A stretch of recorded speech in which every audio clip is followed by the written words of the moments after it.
Hi, I'm Hilary Oshnick. I'm Emily O'Neill's mum. I'm English. I've come all the way from England with Emily and the dog you can see in the background, Buster. And we've picked up another dog along the way. Where is she? There's Belle.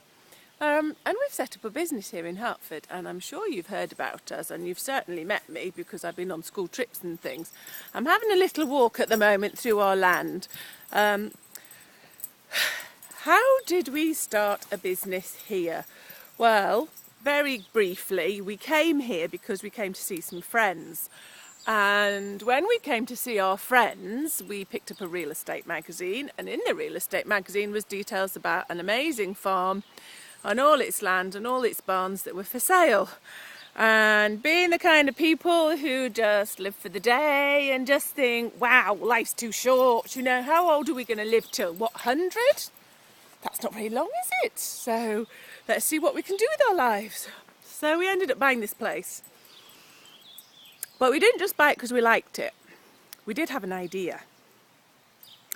And I think when you start a business, you see something and it kind of sparks your imagination.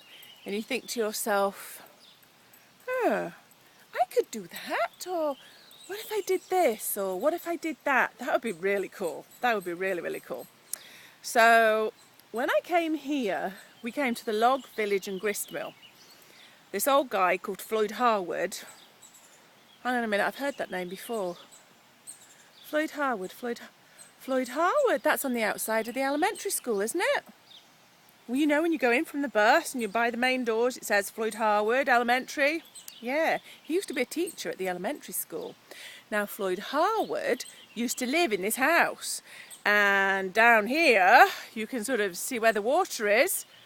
There was a grist mill. What's a grist mill? A grist mill is something that grinds grain, okay? And he'd fixed it up so it would grind grain. It used to be a museum. And he had this museum for a long, long time. And I reckon your mums and dads or aunties and uncles probably went to the museum. And then he got really old. And then he left the museum and the grist mill, And it was just kind of all overgrown, and all this bit behind me, he'd filled in with tractors and trucks and stuff. And by the time blimey, it was very, very full of stuff. And all these barns, we ended up buying 14 barns, all filled with junk, basically. Some of it was old stuff. But there was something exciting about it. And I've loved museums as long as I live. And I like people. So I thought, well, maybe we'll start the museum again. So we kind of bought the place. And then somebody said, you won't make any money by buying a museum and fixing it up, because you're in Hartford. And who's going to pay the money to go to a museum and all that? And then somebody else gave us the idea of setting up camp. Can you see these funny little cabins over here? I'm going to walk towards them. These cabins are called yurts, okay? They're round things. And they first started out with people who would travel from one side of a country to another. And these people were in Mongolia. Mongolia's a long way away from Hartford. But these funny, crazy little round cabins caught people's attention. Kind of because they're not square or rectangular like trailers and houses, but they're round. And people were telling me about these campsites they'd been to where these funny little round cabins were. And they'd paid to stay in them just because they were round, basically. And they're very cute to look at. I'll show you inside one in a minute. I thought, well, we've got a lot of land.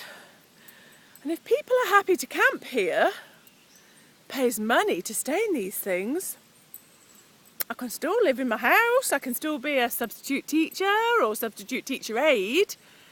And at certain times of the year, I can have people staying in here, sleeping over, having a campfire. Look how lovely it is here. And we've got trees, and we've got land, and we've got streams. Worth a try. So we did. And the other thing about starting a business is you don't just have the idea. You have to do something about it. And that's kind of scary because you don't just think it, you suddenly have to make a decision. I'm good at this and I can have a go at this. And despite all the different things that might happen that will put you off, like it took us 2 years to live here after we'd bought the place, there might be lots of things that put you off. You run out of money and things. You have to stay focused and think, I'm going to try as hard as I can. And then things start to happen, although they might not happen as quickly as you can. If I was setting up Disney World, I'd probably want like $1 billion. Well, I don't have $1 billion, so I'm not setting up Disney World. But I have just about enough to get these cabins built and to market them. And marketing, I think you've done a little bit about marketing. Marketing is telling people about what you've got and how to sell it to them, or just tell them about it and then they decide to come and use your product. So maybe you're selling Coca-Cola and you tell everybody about how wonderful Coca-Cola is. Somebody tries it, they tell their friends. You maybe put something in a newspaper or a magazine, or you do those funny little advertisements on TV like, holidays are coming, Emily embarrassed yet, holidays are coming. And people get to know your name, like Coca-Cola, and they think, oh, I'm going to buy Coca-Cola next time I go to the supermarket. Well, here, I haven't gone crazy, I haven't gone off the point. Here, we're doing the Log Village and Grist Mill campsite. So eventually, I'll have newspaper advertisements, articles, I'll have postcards, I'll have maybe TV advertising, maybe radio advertising, all the same kind of holidays are coming, Log Village and Grist Mill, but it might not say holidays are coming. It will have a different catchphrase, and that's something else you have to do in marketing. You have to think about what it is you're trying to make money from and come up with a phrase or a picture. I mean, like Coca-Cola, you know it's that red thing with a big swipey sign on that says Coca-Cola. Or Nike, you've got that lovely big tick that says just do it. With a business, you have to try and think of a really good name. So Log Village and Grist Mill, it's not as short as Nike, but it kind of tells people where we are. So I have to come up with a logo, and I've got to come up with maybe something about this place that people will relate to and say, oh, I want to go there. And then maybe they'll go on my website and they'll go, oh, there's a booking form, I wonder how much it is. And then they'll look and go, oh, maybe I could go during that week when Washington County Fair's on. And look, there's a link on the website that tells people all about Washington County Fair. That's good, isn't it? So they might go on the link and go, oh yeah, let's book. And then we get this booking form sent to me through my email, because I've set the website up to do that. And then I get the person's phone number and their credit card number, you know, credit cards that grown-ups carry. And I phone them up and I go, hello, would you like to walk? Yes, you can stay in the yurt and all that. And they'll come for a week and they'll pay me some money. And that's how the business starts. So that's basically what enterprise is. But you have to put an awful lot of money in to start with. So I'm going to show you what a yurt looks like. Okay. So I've talked a little bit about marketing. So in England, right, there's this lovely place you can stay called Centre Parks. Centre Parks is like, I don't know, I suppose it'd be like having a village in the Adirondacks, or maybe the Catskills, or somewhere near Vermont, where there's no cars, okay, but there's loads and loads of cabins, and it's like a whole village, and they've got shops, and they've got supermarkets, they've got bowling, they've got cinemas, they've got all kinds of activities. They've got archery, they've got falconry, go-karts, horse riding. And I used to take my kids there. Me and my sister, we used to always take our kids there. And then when I saw this place with all this land and the hills and stuff, I thought, wouldn't it be nice if we had cabins too? And our cabins are going to start off just being these little yurts. And whilst we might not offer archery and things, we can tell people where they can go to archery and go and swim and go for long walks. But certainly if people want to camp and they want a campfire, they just come here and they can chill out with their family and eat food and sleep. So come on in, come and have a look at what the yurts look like, because I think they're absolutely brilliant. Okay, so we're on the porch now. You can see this funny little porch, and there's a sidewalk thing. Yes, it needs wiping. Here comes the dog. Here's the inside of the yurt. It looks a bit dark. Shall I switch the light on? Ooh, did you see that? This is something else that we've had to do. We've had to put electricity in. Have a look round. I'm going to show you. That's the very top of it. This place is round. Okay, so I'm going to do one of those dizzy 360 things. So there's the door I've just come in. You see, they've got windows, but you pull up the curtains from the outside, so you can't see right out at the moment. Oh, there's the dogs. And this is the inside of the yurt, and if you look right up, you can see where the fan is with the light. And then it looks almost like we have a hole in the top of the yurts, but we don't. It's a glass dome. I hope you know what a dome is. A dome is like a semicircle. If you had a glass ball and cut it in half, you would get a dome, and the dome sits at the very top. And then there's a windy thing, and you wind it round and round and round and round, and it opens the dome from this position to this position, so you can let air in and out. But at the moment, this is just a plain circular cabin. Over here, I'm going to hopefully have like a double bed, a big bed for mums and dads to sleep in. Over here, I'm going to have bunk beds. Over here, 2 more bunk beds. And then I'm going to get like a sofa bed thing, you know, like one of those futon things you pull out and people can sleep on that. So that would be 1, 2, 3, 4, 5, 6, 7, 8 people that could sleep in here. And then over here, I've had the electrician put in plug sockets. Can you see over here? We have, oh, I'm going to put it like this. Can you see? There's the plug sockets. So we're going to have like microwaves and places where people can charge their computers. I can't even see that, can I, on here? There you go. And then between here, I'm going to start putting little shelves. And then we'll have little knickknacks on the shelves, and people can have cups and saucers. So people can cook in here, basically. But there's no running water. So how will people go to the loo? I'm going to show you. Let me just switch this off. There. So I think people want to stay in here, and the reason I know people want to stay in here is because I did something very important about starting a business, and that's market research. And market research is when you find out what people want. Basically, you have to go online or send out questionnaires or simply ask people and say, would you stay here? Somebody I asked about staying here were the people who drive those ATVs, you know, the four-wheelers. Has your dad got one? Your mum got one? You've got one? Well, they come through our land. And in the winter, they're on snowmobiles, right? And there's hundreds of them. So if they want to stay over, they can stay over here and just pay to stay. If you can get 8 people in a cabin, and I'm charging, say if I charged $80 a night, which I'm not, I'm charging double that.